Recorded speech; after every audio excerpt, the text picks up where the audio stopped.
जन्मदिन माने केवल केक काटिबा किंबा उत्सव पालन नुहे बरं समाज पई किछि करिबार संकल्प आउ सेही वार्ता को नहीं जाजपुर रे आयोजित होईछि एक विशाल मेगा रक्तदान शिविर।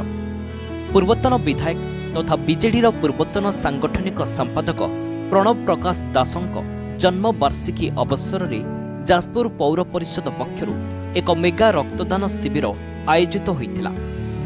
जाजपुर पौर परिषदर अध्यक्षा रंजुलता होता एवं उपाध्यक्ष संतोष कुमार मल्लिकଙ୍କ तत्वावधान अशोक दास फाउंडेशन सहयोग एही शिविर अनुष्ठित होईथिला।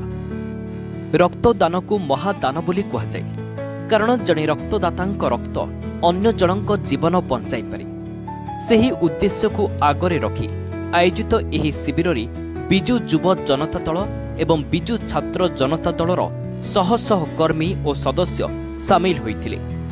माँ विरजार लड़ुआ पुओ प्रणव प्रकाश दास समस्त प्रिय बबू ताकर आज जन्मदिन से उपलक्षे आज विभिन्न स्थान में रक्तदान शिविर आयोजन कर जाजपुर पौरपालिकार समस्त पारिषद अध्यक्षा एवं स्थानीय माँ माने समस्त समूह दीपदान करते भविष्य उज्जवलमय हो माँ विरजा शक्ति दिंतु से राजनीतिक क्षेत्र में आहरी आगू जातु जनसाधारण सेवा एमती अभ्यास रखी था यही कामना करी समस्ते दीपदान करते।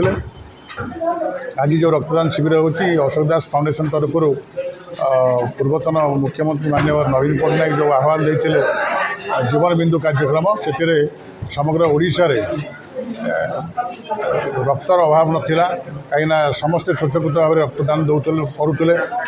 थैलासेमिया पेसेंट जो मैंने रक्तहीनतार शिकार हो मृत्युवरण करुले पूर्वतन सरकार गोटे ऐतिहासिक पदक्षेप नहीं जीवन बिंदु कार्यक्रम से कार्यक्रम में जाजपुर में प्रत्येक रविवार दिन अशोक दास फाउंडेशन तरफ रक्तदान शिविर होता तेणु आज जन्मदिन में रक्तदान शिविर जाजपुर ब्लॉक जशोदपुर ब्लॉक और जाजपुर पौरांचल अनुष्ठित होची।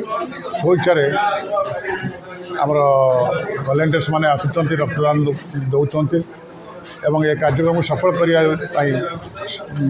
बई बाबू को जो मैंने भल पाती समस्त आसिक सहयोग कर जन्मदिन को बहुत धूमधाम आज पालन कर। युव नेता मनोज साहू शिवानंद मिश्र समेत बहु सामाजिक कर्मी एवं दलीय नेतृवृंद रक्तदान करने सह युव पीढ़ी को मध्य रक्तदान पई प्रेरित करथिले। एही मेगा रक्तदान शिविर रे जाजपुर पौर परिषदर प्राय समस्त काउंसिलर उपस्थिति देखा मिलता। समाज सेवा और जन सचेतनता को आगक नेबा उद्देश्य रे एभली रक्तदान शिविर आयोजन को समस्ते स्वागत करथिले। जन्मदिन को सेवार दिन में परिणत करने एवं समाज पई किछि करिबार संदेश देवा एही मेगा रक्तदान शिविर मूल उद्देश्य थिला। एभली कार्यक्रम केवल रक्त संग्रह रे सीमित रहुनाही बरं युव पीढ़ी मन में समाज सेवा और मानविकतार भावना को आहुरी सुदृढ़ करुछि। समाज पई गोटे यूनिट रक्त काहारी पई नुआ जीवनर आशा होई पारे आउ सेही वार्ता को नहीं जाजपुरर एही रक्तदान शिविर अनेकंक पई प्रेरणा पलटिछि। जाजपुरରୁ अग्निवेश भास्करଙ୍କ रिपोर्ट ओडिशा न्यूज नाउ।